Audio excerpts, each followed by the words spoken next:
आज का हमारा विषय है लक्ष्य एक साधन अनेक। चैनल को सब्सक्राइब, लाइक एवं कमेंट जरूर से करें। लक्ष्य एक, साधन अनेक। हकीकत में लक्ष्य के बारे में भेद नहीं है, साधन के बारे में भेद है। कैसे? चलो हम जानते हैं। साधन के विचार में भेद ये बिल्कुल सत्य है कि एक आदमी पैसे के पीछे पड़ा हुआ नजर आता है, दूसरा शरीर की तंदुरुस्ती एवं बल की खोज में है, तीसरा विद्या की चिंता में रहता है, चौथा कीर्ति का भूखा है, इत्यादि इत्यादि। जब हम थोड़ा गहरा विचार करते हैं तो हम सबको स्पष्ट हो जाता है कि कोई भी इन चीजों के लिए इन चीजों को नहीं चाहता, बल्कि एक वस्तु को सच्चे सिद्धांत के अनुसार या भ्रम से अपने हृदय के अभीष्ट अखंड, परिपूर्ण और शाश्वत शांति और आनंद रूपी असली एवं सच्चे लक्ष्य का साधन समझकर और मानकर उसकी प्राप्ति के लिए प्रयत्न करता है। उदाहरणार्थ, रात दिन पैसे का ही चिंतन और ध्यान करने वाले किसी व्यक्ति से पूछा जाए कि तू पैसा क्यों चाहता है, तो वह जवाब देगा कि पैसे से मैं अमुक अमुक भोगों का उपभोग कर सकता हूँ। इस पर उससे पूछा जाए कि तू अमुक अमुक भोगों को क्यों भोगना चाहता है, तो वह यही उत्तर देगा कि मुझे अमुक अमुक भोग से आनंद होता है। अगर फिर उससे पूछा जाए कि तू आनंद को क्यों चाहता है, तो इस प्रश्न के उत्तर में यही जवाब हमेशा मिलता है कि आनंद चाहना स्वाभाविक है। कोई यह नहीं कहता कि मैं अमुक प्रयोजन या लक्ष्य की प्राप्ति के लिए आनंद चाहता हूँ। तंदुरुस्ती, बल, विद्या, कीर्ति आदि अन्य सब पदार्थों के बारे में भी इसी प्रकार के प्रश्नोत्तर होते हैं। चैनल को सब्सक्राइब, लाइक एवं कमेंट जरूर से करें। आनंद ही सबका एकमात्र लक्ष्य है और धन धान्य, गृह, स्त्री, पुत्र, विद्या, आरोग्य, कीर्ति आदि सब पदार्थों को आनंद रूपी अपने हृदय के असली, सच्चे और अंतिम लक्ष्य का साधन समझकर हम लोग उन सब चीजों के पीछे पड़ा करते हैं। अर्थात विचार में जितने भेद होते हैं वे सब के सब साधन के बारे में हैं। लक्ष्य के विषय में तो थोड़ा भी भेद नहीं होता और न हो सकता है। कल्याण की इच्छा से प्रेरित होकर कल्याण के रास्ते और साधन की खोज में निकले हुए प्रत्येक विचारशील मनुष्य का अनुभव है कि यद्यपि भगवान की रची हुई सृष्टि के अंतर्गत अनंत कोटि ब्रह्मांडों में रहने वाले अनंत कोटि जीवों में शरीर, इंद्रिय, चित्तवृत्तियों, बुद्धि, विद्या, अभ्यास आदि अंशों में अनंत भेदों के होने के कारण कल्याण या शाश्वत श्रेय के साधन के विचार में अनंत कोटि मतभेद हुआ करते हैं, और एक एक जीव के मन में भी एक ही दिन में असंख्य मत परिवर्तन हो जाया करते हैं, तो भी सब जीवों के विचार में इस बात में अत्यंत एकता हमेशा नजर आती है कि उनका अंतिम लक्ष्य तो एक ही हुआ करता है।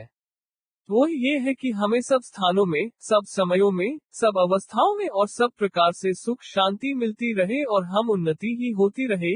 किसी स्थान में, किसी अवस्था में, किसी बात में, किसी प्रकार का तनिक भी दुख, अशांति या अवनति न होने पावे। इसी स्वाभाविक एवं अनिवार्य चित्तवृत्ति तथा इच्छा से प्रेरित होकर सब जीव अपने अपने विचार तथा शक्ति के अनुसार अनेक प्रकार के प्रयत्न करते रहते हैं। चैनल को सब्सक्राइब, लाइक एवं कमेंट जरूर से करें। इसमें तो संदेह या मतभेद नहीं है कि उन्नति की इच्छा स्वाभाविक ही नहीं, अपितु अत्यंत आवश्यक एवं उचित भी है।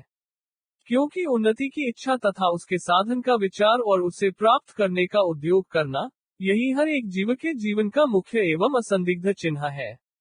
सच पूछिए तो ये कहने में भी अत्युक्ति न होगी कि जहाँ उन्नति की इच्छा, विचार और प्रयत्न न होते हो वहाँ या तो जान ही नहीं है अथवा वह जान घटते घटते शनय शनय मृत्यु की ओर अग्रसर हो रही है।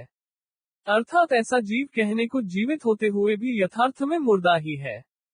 यह एक ऐसी सर्वथा सत्य बात है जिसका निराकरण या प्रतिवाद तो दूर रहा, जिसके बारे में मतभेद या शंका नहीं हो सकती।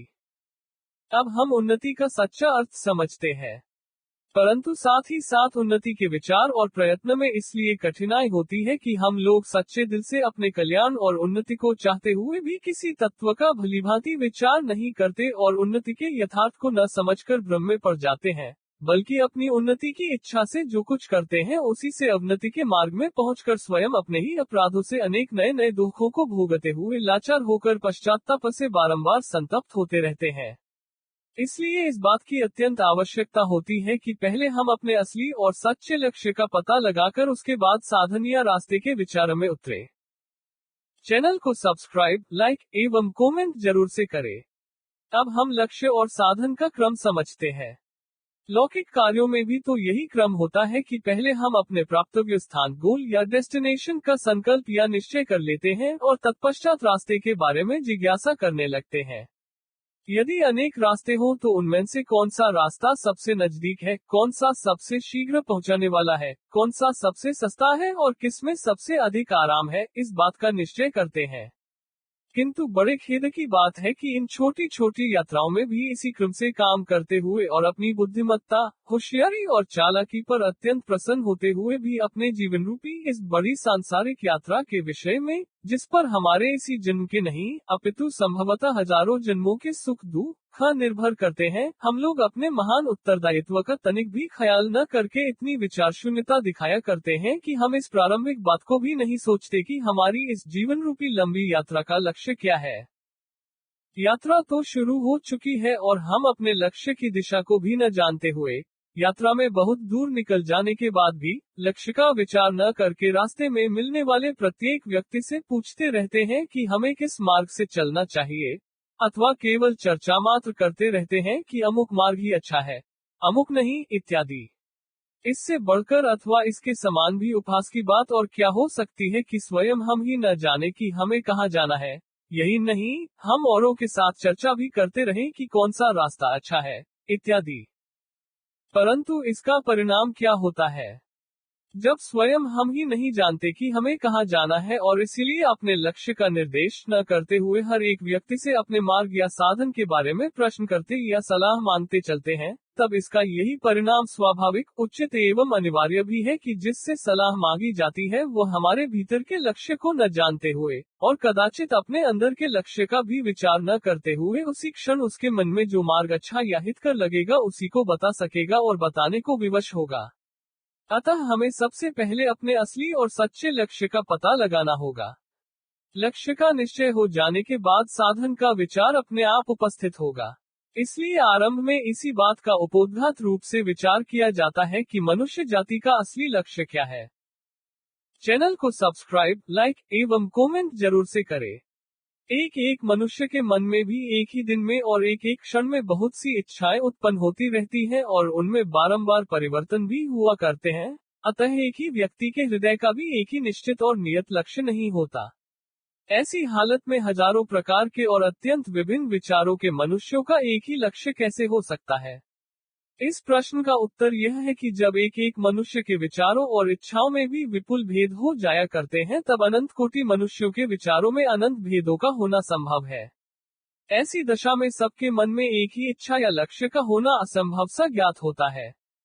तो भी बड़े आश्चर्य और आनंद की बात है कि जब हम ऊपर का विचार छोड़कर गहरे विचार में उतरते हैं तब हमें उसी क्षण पता लग जाता है कि यद्यपि मनुष्य के विचारों में और चित्तवृत्तियों में संख्यातीत भेद है तो भी हम सबका अंतिम, असली और सच्चा लक्ष्य तो एक ही है, एक ही प्रकार का है और एक ही प्रकार के लक्षणों वाला है।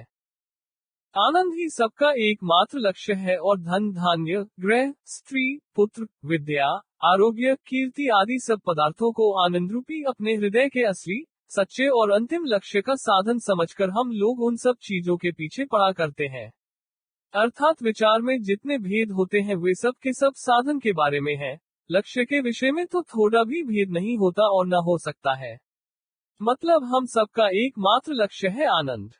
ये लक्ष्य एक, साधन अनेक के विषय में ज्ञान था। आशा है आप सभी को अच्छा ज्ञान मिला होगा। इसे बार बार सुने, हर बार ज्यादा ज्ञान मिलेगा। योग के ग्रंथों को भी जरूर पढ़ें। चैनल को सब्सक्राइब, लाइक एवं कमेंट जरूर से करें।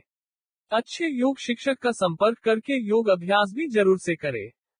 भगवद गीता एवं पतंजलि योग सूत्र को समझे, जीवन के प्रश्नों का सहज समाधान मिल जाएगा। आभार। आज का हमारा विषय है लक्ष्य एक, साधन अनेक। चैनल को सब्सक्राइब, लाइक एवं कमेंट जरूर से करें। लक्ष्य एक, साधन अनेक। हकीकत में लक्ष्य के बारे में भेद नहीं है, साधन के बारे में भेद है। कैसे? चलो हम जानते हैं। साधन के विचार में भेद ये बिल्कुल सत्य है कि एक आदमी पैसे के पीछे पड़ा हुआ नजर आता है, दूसरा शरीर की तंदुरुस्ती एवं बल की खोज में है, तीसरा विद्या की चिंता में रहता है, चौथा कीर्ति का भूखा है, इत्यादि इत्यादि। जब हम थोड़ा गहरा विचार करते हैं